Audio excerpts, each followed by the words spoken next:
noise.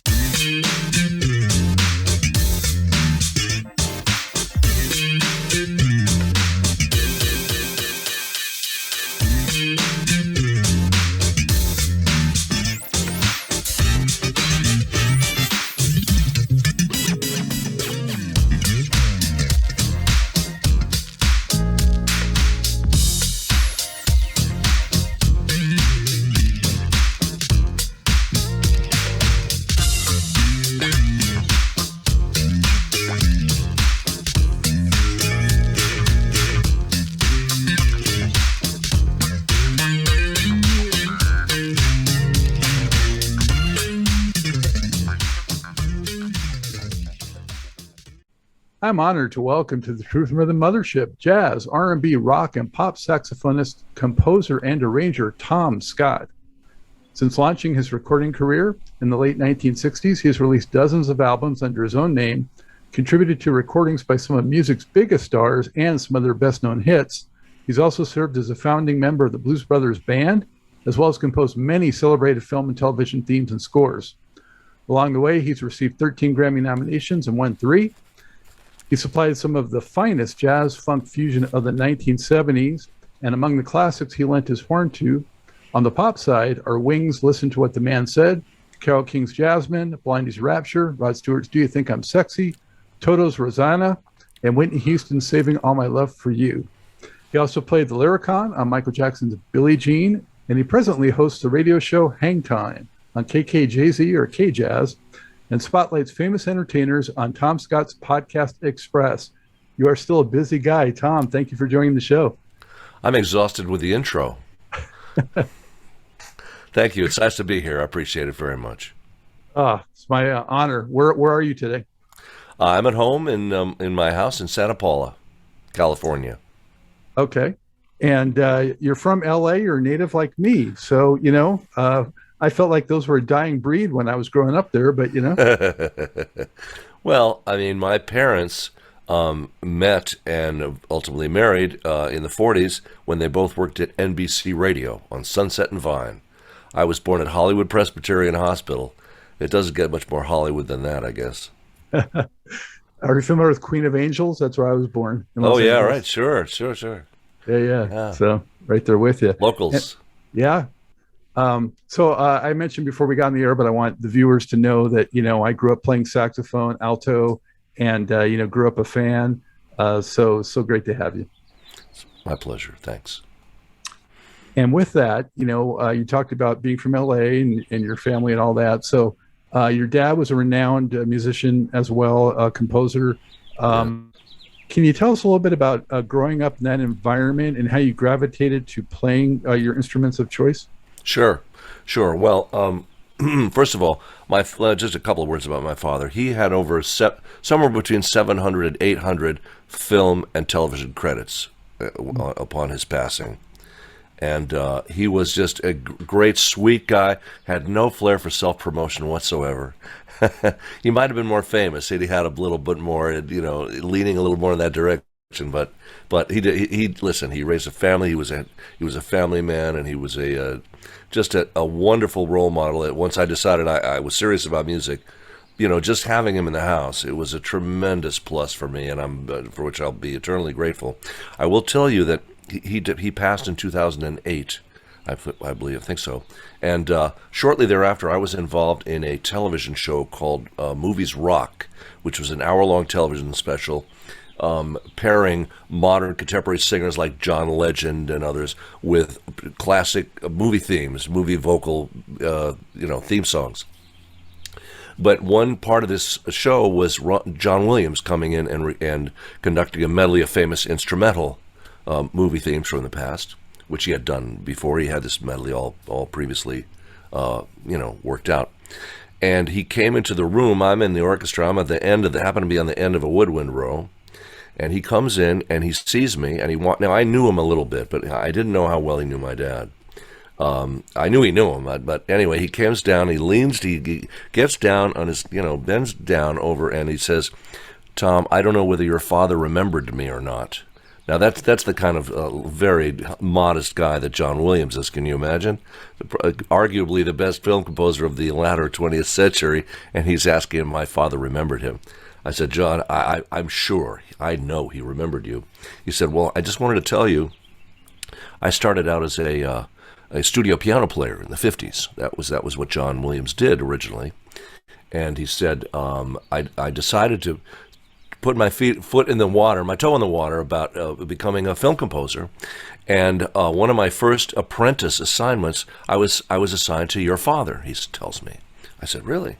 He says, and I must tell you that one of the reasons I decided to continue on this path of film composing was because of how kind and encouraging and generous your father was. Now, what kind of a better compliment can one pay about one's father? What if my dad had been a complete jerk? Would we have Jaws and Star Wars and Superman and on and on and on and on? But it was that's the kind of guy my dad was. He was a very, very generous, giving man. So anyway, so that combined with the fact that I've got music around me, my dad was a collector of classical music, jazz. He's the one that he used to read Hi-Fi Stereo Review religiously, every month he'd get it. And he said, I guess I was 1959, I'd have been about 11, maybe 12. And he said, son, I was just starting the saxophone. I started on clarinet, and then morphed into baritone sax, which was the only opening in the junior high school stage band. So I lugged that sucker around, but eventually migrated to the alto, and I started listening to more modern jazz other than the Benny Goodman record my father bought me as a clarinet inspiration. He started getting me Jerry Mulligan records, and then I was introduced to the famous Miles sextets, albums, Milestones and Kind of Blue with Coltrane and Cannonball and so on. And he said to me one day, he said, I read an article about this saxophone player, John Coltrane. And I said, yeah, I know. He just put out an album called Giant Steps. And he thought that I might, I'm going to get this for you, so you should listen to it. And of course, as so many saxophone players, it changed my life. I became obsessed with the Giant Steps magic that he made, both in the song, its chord structure, and what he played. So that was a pretty pivotal moment. But I just listen. My dad was my parents. The atmosphere there was all about music, and I didn't study with him formally. But if I had a question about anything, he would he'd be happy to answer it. And the fact that he was always there, I think, was a great plus for me. Wow, that's an amazing tribute to your father, for sure. Very impressive. And was there a point, Tom, where he kind of really acknowledged, that you had achieved a certain, level of expertise in music? Well, not that I recall in so many words, but after all, I was so fortunate. I had a recording contract at 20 years old with Impulse Records. I sort of got there quick. And also, I did a couple of movie scores, a movie called Hanky Panky with, Neighbors and Hanky Panky with a full, big 50, 60-piece orchestra. And I was in the booth. I had written all the music. My dad had done some of the orchestration for me and conducted for me. So I know that, we were a pretty good 1-2 punch. And I know he appreciated what I'd achieved. Wow. So, who are some of your other big influences, though, on the instrument? Wow, on the saxophone specifically, yeah. Mm-hmm. Well, good Lord, Stan Getz, awesome. I really ran the gamut from the kind of mellower, more melodic guys, and the real hard-edged, New York boppers.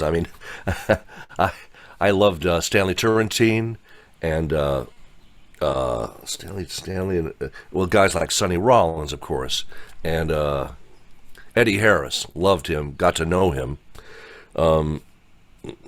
Roland Kirk, amazing saxophone player.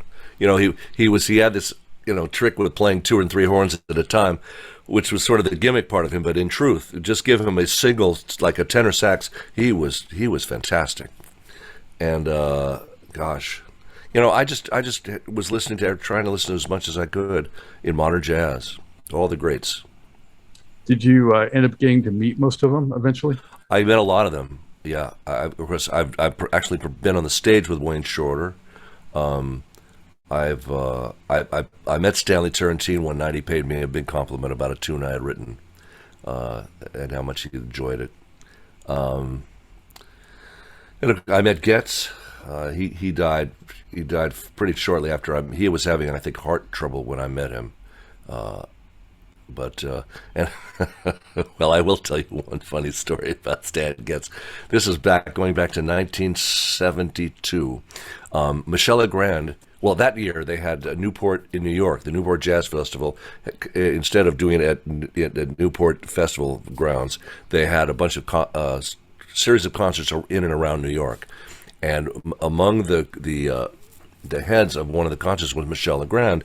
I had worked on some movie scores with him as a player, and he invited, and I was just forming what became the LA Express, but it wasn't yet. I think it was just the Tom Scott Quartet with Joe Sample and Max Bennett, John Guerin, and me, I think. And so he invited me to come out and have my band open for him. And then Stan Getz was going to perform that piece that he had written, that Michel had written for Stan. I can't remember the name of it now, but that was going to be one of these concert segments for Newport in New York. So I get to New York, and I'm in that famous saxophone store on 48th Street, Charlie Ponte. If you know New York at all, that was the hot place to go for saxophone instruments, repairs, anything like that. I think I was getting some reeds, and I'm standing at the counter there. I can see the door at the front door to the place right there, and I see this red sports car pull up and double park, and Stan runs out, and he says, "Hey, Charlie," he just interrupts me, "Charlie, I need some this," whatever it was, and I say, "Hi, I'm Tom Scott. I'm playing with you tomorrow night at Carnegie Hall." And he says, "Oh, great. Can you listen? Can you go watch my car?" No, I can't. No, you're on your own with your car. He was known as not being the nicest guy on the planet, but boy, what a unique sound. Boy, it's him in two notes. He's just got that breathy, beautiful tone. I mean, that's the great thing about saxophone. There's such a wide variety of styles possible. Between, say, the hard gob, the Stanley Turrentines, and the guys on the edgy side, and all the way to the Stan Getz and Paul Desmond. Paul Desmond was another one I loved. And everything in between.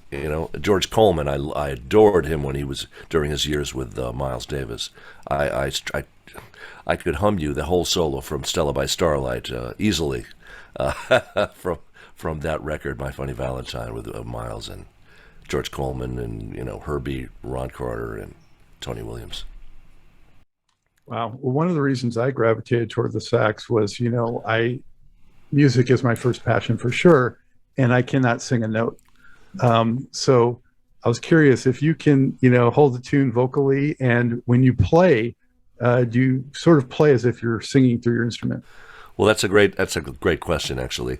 One day, I think we were in Los Angeles at the time. I was on some movie call, in the orchestra, and Michel Legrand was the leader. And there was a moment, a break or something, and I saw him at the piano, and I thought, here's my chance. And I go over and say to Michel Legrand, "So how do you approach writing? If you don't know, guys, if you don't know Michel Legrand's work, he is one of the great songwriters."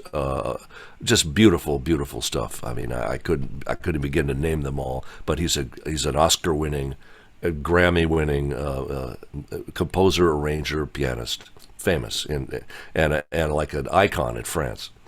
So he says to me, I try to write vocally.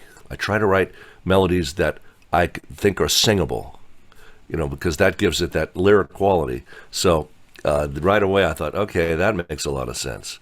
Write melodies that have a vocal, they could be sung, not necessarily they're going to be, but you've got to have that melodic sense to make the best kind of melodies that way.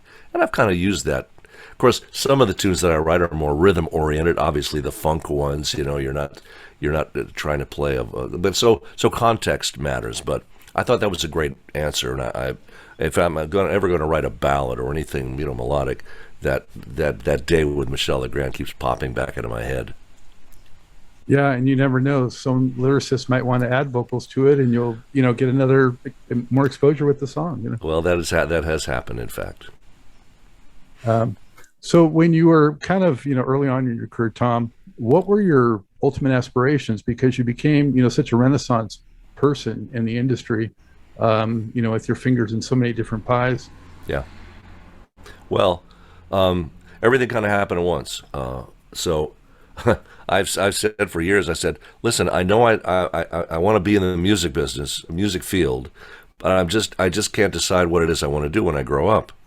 And so I was very fortunate that opportunities came along for me, both in the playing, arranging, actually composing for films and television, and I took as many as I could. I don't know, was I arrogant enough? I don't know, to think I could, because in the beginning, of course, it was like earn while you learn. But I did have the benefit of, as I say, just the subconscious memory of my father, poring over a piece of score paper trying to come up with the right stuff. And so I kind of understood the process.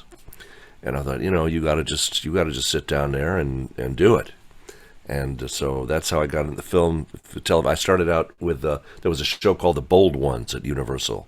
I did a couple episodes of that, then a few episodes of a cop show starring a then unknown actor named Burt Reynolds. It was called Dan August. I wrote some background scores for that, and that was the Quinn Martin show. Quinn Martin kind of dominated. There was a production company that dominated primetime television. Dan August, a Quinn Martin production, yeah. Right? You remember? I mean, those of us who are old enough remember that. The FBI, yeah, all those that was another one, right? So I got into the Quinn Martin, composers group. There were a few of us: John Parker and Dwayne Tatro, and anyway, Dave Grusin, and a few other guys. So I wrote episodes of Barnaby Jones, Streets of San Francisco, that was Pat Williams' theme, which I also played the theme on that. So there was all that going on, and in the meantime, I was getting called to do record dates, and I was loving what I was doing, and I was making money doing it. So why stop now? Were there one or two experiences in the studio or performing relatively early on that you sort of learned a hard lesson from as you moved forward and progressed your career? Well, I do remember one, and I think it was with Ray Brown and Howard Roberts, a great guitar player, John Guerin on drums. And I went out on the stage, and I was I was very young, maybe 19 or 20, and I was something about, I don't think I'd had anything to drink, although maybe I did. Anyway, so I go out there and confidently play, and I heard some of it back later, and I was sharp. I was like way, way sharp, and I didn't hear it. I thought, uh-oh. that was an experience. You want to remember those so you never do it again. And then I've had so many great experiences as far as memorable times. Oh my God. Working with Joni Mitchell the first time, I worked on an album called For the Roses. This is before Court and Spark, the album that we made as the LA Express with her, which took off like a shot on the charts and kept us on the road for 8 months with her. But before that, I came in, it was just me and her. Up until that time, this album I was working on, For the Roses, she had never worked with a full band at once. Her MO was to go in a little studio and by herself and record a tune, either accompanying herself on the piano, the guitar, or auto harp sometimes. And her time was real good, which was fortunate, because then she would bring in a drummer and have the drummer overdub, and then bring in a bass player and have the bass player overdub. So one at a time, she'd add these parts. And I came in, and it was just, to be honest with you, I didn't really realize how good she was as a songwriter and singer. I thought she was, oh yeah, she's a folk singer, whatever, you know. And then she played me this song from the point of view of a deaf Ludwig van Beethoven, Ludwig's song. And, you know, I'm thinking, wow, this is way more sophisticated than a folk singer singing protest songs, you know.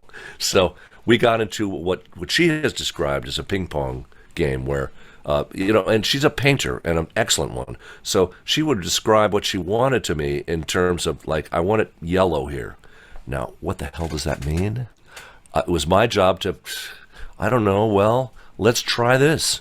Because I don't think that way, you know. And this is another reason for my success. You know, a lot of times, especially in the recording field, I end up working with people who are totally self-taught and have no formal training in music. Joni would sit at the piano and play these like sophisticated chords, like Miles did, like so what chords, you know, hit jazz chords. And I said, oh, that's a cool, you know, that D minor thing you're doing there. She said, what? I don't know what it is. I just like the sound of it, and that's the way she wrote. She her fingers just would find something that sounded good to her, and she would write a song around that, which was pretty stunning. Anyway, working with her was just fantastic because she had some background vocals where they all, and she did this before I came in. She did like a forced 4 background vocals, and every one of them had they'd end on a note, and then she'd hold it, and then they'd all vibrato exactly evenly, like da, all exactly the same up and down in the vibrato. So I ended up going with like 4 woodwinds, flutes, and clarinets and things, and duplicating to the vibrato, you know, taking the time to just get it exactly right on my 4 parts, and that was like such a wonderful sound, that combination. So we kind of were discovering things, you know, as we went along. I think I did maybe 2 weeks of stuff of various tunes at night. We had night sessions. She was a night owl, and so we didn't start till like I think 7 p.m. and go to maybe, I don't know, 1, 2 in the morning. About what year was that, Tom?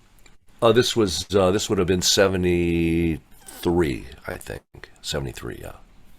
Wow. No, 72. It's probably 72. I guess it came out in 73, but anyway, right in there. Wow. Well, you know, I came to you first when you were in the LA Express scene, and right. You were doing the, you know, jazz fusion and a lot of funky stuff. But I think the first record I ever bought, actually, of yours was "Blow It Out." Is that? Oh yeah. Yeah. Mm-hmm. So that was my, you know, entree into Tom Scott, and then finding everything else out after that. Right. Going back and, of course, getting the LA Express stuff. And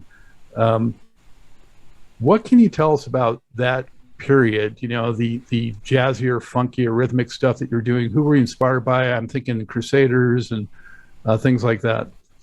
Well, I guess it began, yes, I like the Crusaders very much, by the way. And speaking of saxophone players, Wilton Felder, you know, classic, what they used to call Texas tenor. Great player. Wonderful guy, sweet guy. Anyway, so what happened for me as far as my starting to get into that bag in a more serious way was our bass player in what was then the Tom Scott Quartet, yet to become the LA Express. He brought in a tune to our normally kind of bebop-oriented set that we were doing, brought in this kind of funky tune. And there were a couple of great things about it. First of all, it was different, and it was also, it had lines in the bass and the rhythm that was like they were felt kind of liberated from the normal, you know, the bebop, like 4 on the floor, doon doon doon. And now they're going do da da boop get, which at the time, in other words, it's obviously now it's taken for granted, but at the time it was a big departure for bass players to make that transition from upright bass to the Fender kind of vibe, and Max Bennett did it beautifully. He was one of the most at that point one of the most in-demand studio bassists on either upright or Fender, and not a lot of upright guys made that transition to Fender so easily, and it meant a tremendous loss of work for those who couldn't. It was just, you know, everybody got into the Fender bass. Everybody wants that now, which happens. But anyway, he brought in this tune. It was called Nunya, as in Nunya Business.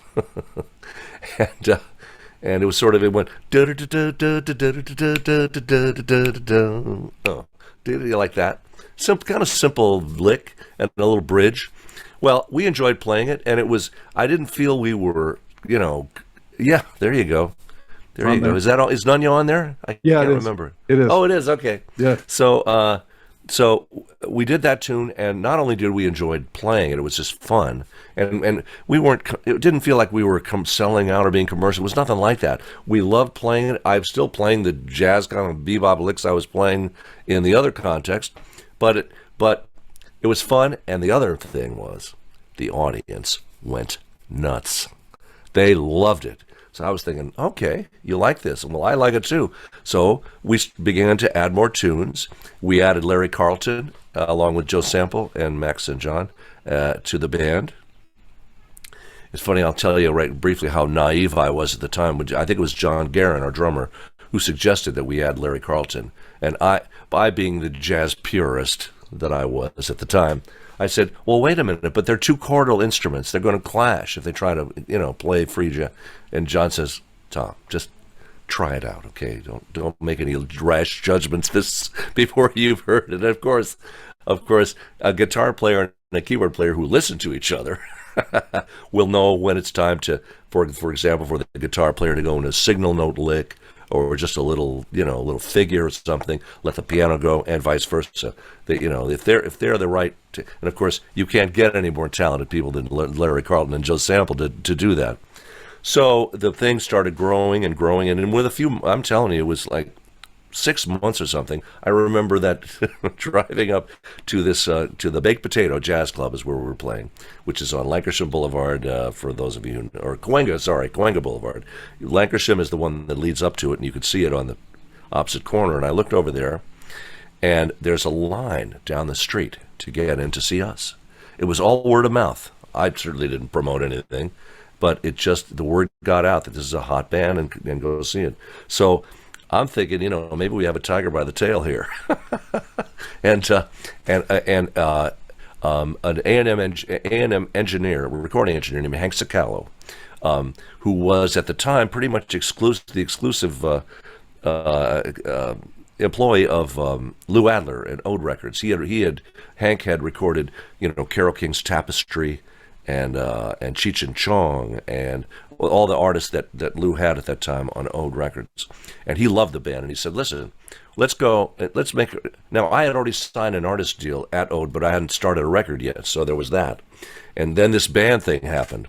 So Hank says, come on, we'll use downtime on the weekends at A&M, and so I'd start to record some of this stuff, which we did. And that became the album you just held up. And Lou Adler, did a very nice campaign with that belt buckle, the girl with a belt buckle. I don't think I ever met her. I was going to ask you if you did. I know you were. You were. What was it inspired by, like Sticky Fingers cover? No, I didn't have anything with it. Here, just tip it up a little bit because the glare. Just tip it like. Yeah, and that was all. That was all Lou, and he had belt buckles made up, and that patch, which I have one of. The belt buckle is long gone. Maybe I gave it to my first wife during the divorce. I don't know what happened to it. But anyway, that sort of launched me into the jazz. You guys were on fire. Department. You guys were on fire on that recording. It was a lot of fun to do, and again, the music was new to us, so it was really just a delightful, creative period. And then, of course, you say Blow It Out, which was actually... Okay, so let me back up a little bit. We did that album. We did another album called Tomcat. Immediately after our tour with Joni, we had been playing some of the new material in our concert with her. We opened for her and then accompanied her in her music. So we went right in the studio September, October, after the Court and Spark tour had ended, and recorded Tomcat. And the guys came to me before it came out, and they said, John Guerin and Max especially, they said, listen, we want it to be the LA Express. We want to be considered equal. We don't want it to be Tom Scott and the LA Express anymore. And look, honestly, I just wanted to play in a good band. Fine. If you want to do that, fine. So I go to Lou Adler. This is what I didn't count on. I go to Lou Adler and I say, listen, Lou, we've had a band meeting and the guys want to make it just the LA Express instead of Tom Scott and the LA Express. He thought a minute and says, Tom, I don't think so. Oh, really? Well, why not? He says, well, first of all, I don't think that you should submerge yourself in a band. I think you have other things in your life ahead of you, which doing that would restrict you in a way that I don't think is right. The other thing was, see, I was just signed to him alone as a solo artist. The band came along later, so they weren't under contract, and he didn't really want them under contract. So I had to go back and break the news to particularly Max Bennett and John Gear. And look, guys, I know I agreed to this, but I don't have the authority. I'm signed to a label, and I have to do what Lou Adler says. They went on and signed with a guy named James William Guercio, who had produced Blood, Sweat, and Tears in Chicago. He had gotten a label deal with Columbia to buy this ranch in Colorado, the Caribou Ranch, and formed his own record company, Caribou Records. They did a couple records without me as the LA Express, and then that was about the end of it for them. But in the meantime, Lou says to me, "Okay, well, they're gone. What do you want to do?" And I had a session in LA with Steve Gadd and Ralph McDonald and a Gary King, who was the bass player for Bob James at the time. And I just loved it. So I said, yeah, I want to do a record with those New York guys. So Lou flew me to New York, and I walk in Hit Factory was the studio we did it in, and there is Bob James on piano, Richard T on keyboards, Eric Gale and Hugh McCracken on guitars, Ralph McDonald on percussion, Gary King on bass, and Steve Gadd on drums. And with that week, laying those tracks for New York Connection, which was the name of the album, was one of the most fantastic experiences I'd ever had. And boy, did I get a lesson in rhythms, in the art of the rhythm section, because it's a very underappreciated art. These people who take a song and come up with parts between the keyboards and the drums and the percussion and the guitars. They're like this. They're just like a puzzle piece that everything fits together. Each part is independent, and you take one out, and it's just not the same. Not the same. And did you know any of them beforehand? I knew Ralph, and I knew Steve. I'd met Gary King. He was kind of a, I don't know, I hate to say this, was sort of a religious, very serious, religious stoic kind of guy. So he didn't exude a lot of warmth. So we didn't get tight. But I knew Bob James. I did know him from before.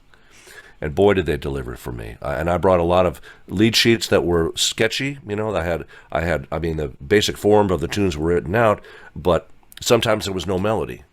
And there was a structure and maybe a couple of transition figures here and there, and a couple of tunes. I wait till I heard what they played, and that inspired the melody that went on top of it. And it was fantastic. So that album really, and that got me this cover on Cashbox right here. That's me. Cashbox used to be, for those of you who are too young to remember, Cashbox used to be one of the record industry journals, along with when they still had Record World. The Record World and what's the Variety, not Variety, but Billboard, of course. Billboard, Record World, and Cashbox were the three record industry mags, and I made the cover that year with the New York Connection. Anyway, so songs like "Dirty Old Man," I mean, on that, unbelievable. The funk, that drum pattern, and oh man, it's classic. It's the classic. Anyway, so that album was, I don't know how much money it made.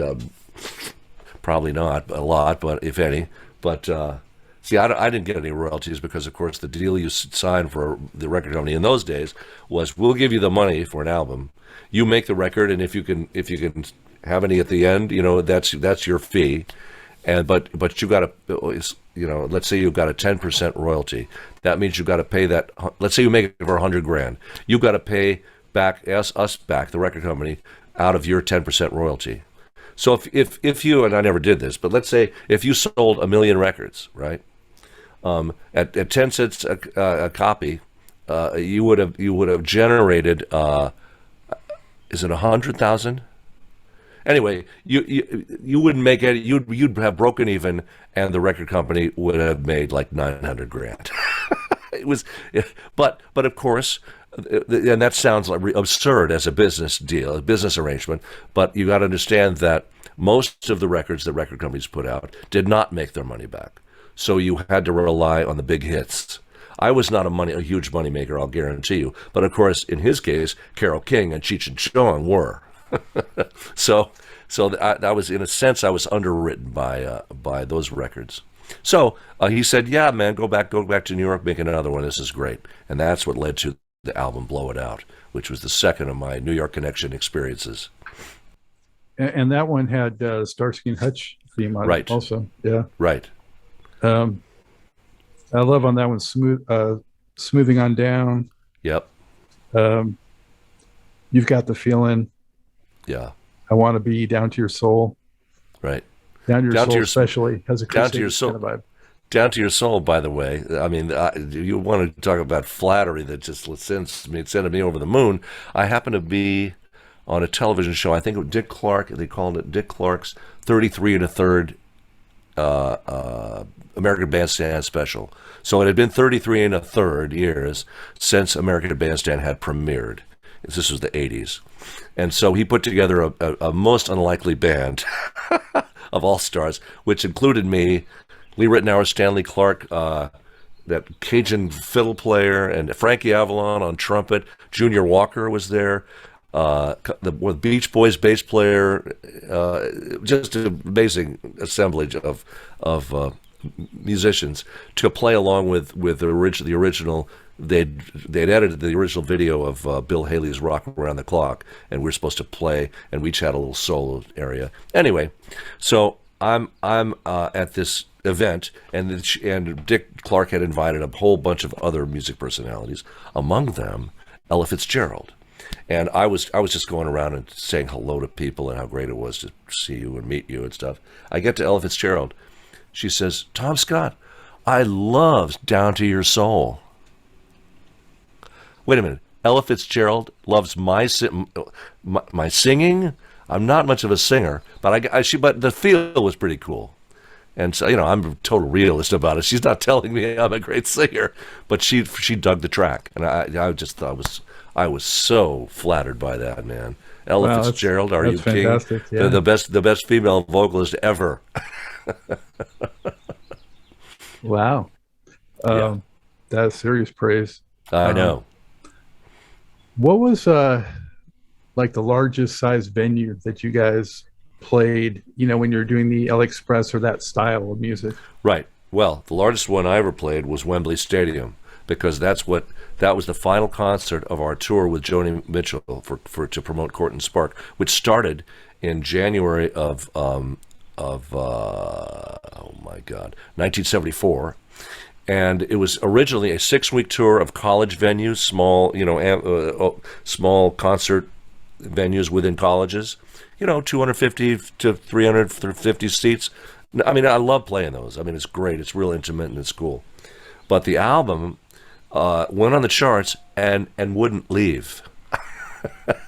So the tour kept getting extended, and by the summer, the tour was extended. And so by the summertime, we were playing major, at Boston Garden and the Forum here, and I mean, a big, like basketball arenas kind of thing.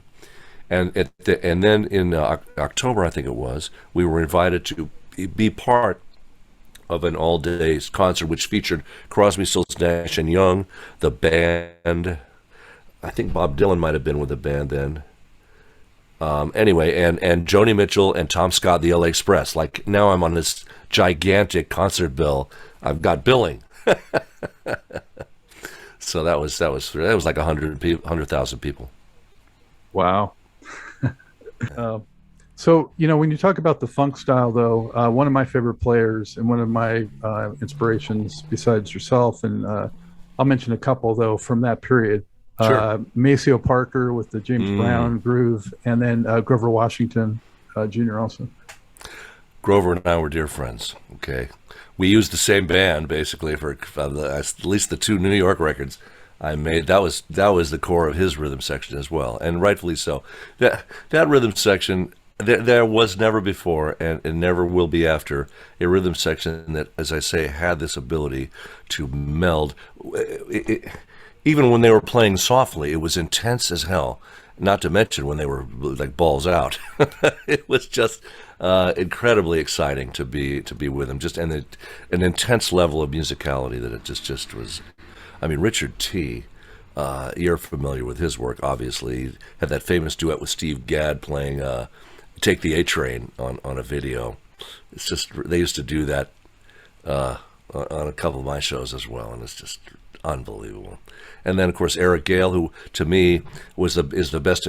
He's a great soloist, absolutely, but as an accompanist, he is a master. As I say, and a greatly underappreciated art to accompany a tune so deftly and distinctly and perfectly like they did. So Grover was into that too. He accepted that. He actually stayed at my house at one point for a while in the San Fernando Valley. He came out. He needed my help on a film score he was doing. It was a TNT television movie called Percy and Thunder with an all-black cast. I can't quite remember all the cast members, but anyway, it was about a fighter and a boxer, and he had done the score. And I got a call from my agent saying, "Listen, there's something not right about the score. The producers aren't happy with it." And I told him, "You might be able to help because you guys are buddies." I said, "Yes, absolutely." And so I got the movie, got the score he'd written, and the music he'd written was good. There was only one thing wrong, that Grover didn't know when to not play. He would start to play and he couldn't stop, so he would play through dialogue. You know, when people are talking, he's like wailing, and that wasn't working for them. So a lot of what I did was basically editing, stripping away from some. And I remember I rewrote a cue for him one, and it had him playing for like 5 bars. Okay, Grover, go, boom, play. 5 bars, 6 bars, 7 bars. Grover, stop. We got to do it again. Just play the 5 bars. Oh, okay. I mean, he gets wound up, and it's very hard for him to stop. He was a dear friend, and I adored him, and I loved his sound and his approach. He was right on, man. He was right on. And it was Maceo. I don't think I ever met him, but oh my God, he had it going on too. He was great. His feel in the pocket, just awesome. An object lesson in feel on the saxophone, Maceo Parker. And allowing things to breathe in space and all of that, right. Less is more sometimes. What made you favor the tenor? I don't think I favor the tenor. I think no? I got asked to play tenor more than alto. So I guess in that sense I was regarded more as a tenor player. That's just what people wanted, in the beginning, I got a lot of calls saying, "Can you play like King Curtis?" And I said, "Sure." And then I ran out and got a King Curtis record to find out what the hell I was supposed to do. But make it, yeah. But I love playing the alto still, and soprano. I love playing. I did a tribute concert here in Southern California with the Newport Beach Jazz Party, which until COVID was every year. And I did a tribute to Oliver Nelson, Oliver being the guy that actually ended up getting me my record deal with Bob Thiel at Impulse, because I first got exposure to Impulse Records and Bob on a live record that I did in Oliver Nelson's big band at a club called Marty's on the Hill in Los Angeles. It's an album called Oliver Nelson Live in Los Angeles. And after the week, we recorded the last 2 nights, Bob Thiel did. And then he came, and I'm going back now, I'm sorry, I'm out of order here. But in 1967, 7 or 8, yeah, I was 19, so it must have been 67. I'm putting my horn away, and he walks up and says, "Hey, kid, you want to make a record for Impulse?" And I'm like, "You talking to me?" Why, yes, Mr. Thiel, I'd love to. Now, you got to understand, Impulse at the time was such a hip record company because it had Coltrane and Eric Dolphy and Mingus and Oliver Nelson and just, some of the best jazz musicians on the planet. So you're going to put me in that group? Holy cow! What a privilege. And so Oliver was another guy that I just adored, and a great soprano. That's what I was getting to. I was talking about the instruments. You said tenor. I love playing the alto, but to me, Oliver played soprano in the band that couple of weeks, and he became a very close friend. I adored him, and he died so young and so unnecessarily. It was very sad. Anyway, he played great soprano, so I kind of love to play soprano, and I love to sound like Oliver if I can. He's my model. That reminds me, you mentioned the clarinet early on. Yeah. That was actually the first instrument I wanted to do, but they had too many of them. So Right. they pushed me, they said, well, We need can saxophone. do either trombone or sax. Right. Yeah. Right. So, yeah. They did you a disservice in one sense because clarinet is a lot harder to as your second instrument. If you start with it, if you can get down the thing of you got to cover tone holes and it won't sound right unless you do the correct blowing, the right embouchure and the diaphragm and all that stuff. If you get it on clarinet, saxophone will be much easier, but it's harder to go the other way, I think. Yeah. And there's not a lot of, contemporary music that favors clarinet. There's not. That's true. Don't tell Eddie Daniels that, of course. So was it Lou Adler, Tom, that connected you to Carole King? Yes, absolutely. This was 72 or 3, one of those two. I got a call from Lou's office. I don't think I was yet an artist on the label. I think actually what I did for Lou that day with Carole, I think that's one of the reasons I became an artist on the label, because he said, we got a track with Carole King. Now, I hadn't met her, but at that point, Tapestry was one of the best-selling albums of the year, of all time, as it turns out. She, of course, had been a demo singer, a songwriter and demo singer for others. And Lou's the one, very, very smart guy, who said, Carole, you should do your own vocal album. And she was reticent. She was reluctant to do it for a while. But he kept at her, and finally, she relented. And they turned out an album called Tapestry, which was a huge, huge hit. Anyway, this was, I think, the album following Tapestry. And we needed we need a tenor saxophone. Okay. I showed up. I meet Carole. Very, very sweet. In fact, I've seen her in the last year. She is one of the most delightful, lovely human beings on the planet Earth. She just lights up a room. She's pretty up there in age. I'm 74, so she's got to be close to 80 by now. Maybe, whatever she is, it doesn't matter. She's just so young at heart and such a great spirit. Lovely. So I go in there. They play me the tune. I say, Jazzman, wow, that's kind of cool. She said, well, the lyric is kind of about Coltrane. I said, great, fantastic. But the tune was not in a Coltrane mode at all. The tune was a rock tune. So I didn't worry too much about trying to like sound like Coltrane because the lyric is about him. That didn't matter, and they didn't care either. They wanted me to be me. And I came in and just started playing, and it was fun. I got did a few tracks. There's one part of that record where I think they used 2 or 3 of my performances all at once. but they basically, there was a master solo track which they used, and I was in and out of there pretty fast because it was not complicated. I mean, chord wise, it was pretty simple to understand, to grasp. So I played a few takes, and thank you very much. See ya. That was it. Wow. And was that chronologically before or after Listen to What the Man Said? Oh, that was way before. Yeah, Listen to the Man Said was after we got back from the tour. And right after Joni, I went on tour with George Harrison and wrote a couple of arrangements for Barbra Streisand. It was a big year for me. And so there's Barbara there on that session right there. You probably can't see that too well. Anyway, is that Carole King on the top? It sure is. Yeah. Yeah, that's Carole up there, and there's Joni right there. Yeah. Wow. There's a Tony and me. triad of amazing I women know, I right know. there. I mean, how lucky can a guy get to be associated with three such marvelous singer performers? Just great. It was great. Anyway, where were we? Oh yeah, listen to what the man said. You want to talk about that, right? Yeah. Well, I was curious. I brought that up specifically, Tom, because I was curious which song it was that broke through huge on pop radio that maybe you heard for the first time yourself on a national giant hit.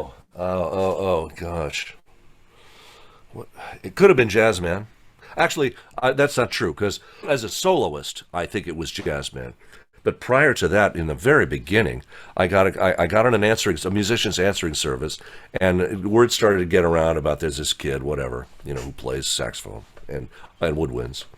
I got a call to a guy named Mason Williams, who was a writer actually on this original Smothers Brothers show, but he was also a guitar player and songwriter, and he wrote a thing called Classical Gas, Oh yeah. which was an instrumental hit, 1967, maybe eight, somewhere in there. One of the first sessions that I did, and I play. There was another saxophone player named Jim Horn, more of a rocker guy, big tall guy, and we did a lot of sessions together. But this was a duet for two recorders, total soprano recorders. So we played our little duet, and that's probably the first thing I heard on the radio because that was and very unusually, by the way, a purely instrumental song that made the top 10. Hmm. Wow. You I just wasn't don't aware know. of that you were on that particular song, but I certainly know it. Yeah. Anyway, but back to listen to what the man said. I had been home from touring not too long, in 75, I think. And the phone rings, and it's an engineer from Wally Heider. Wally Heider had a recording studio. He was a very well-known recording engineer, one of the early guys, old guys. I think he'd already passed by then, but anyway, the name of the studio remained as Wally Heider Recording on right off of Sunset, and anyway, in Hollywood. So this guy says to me, "Listen, Paul McCartney's here, and we heard you were in town and or available maybe, and we need a soprano saxophone player." I said, "Great, well, great. Well, what day do you want me to come in?" He says, "Well, what are you doing now?" I said, "Well, I guess I'm on my way to Wally Heider's studio."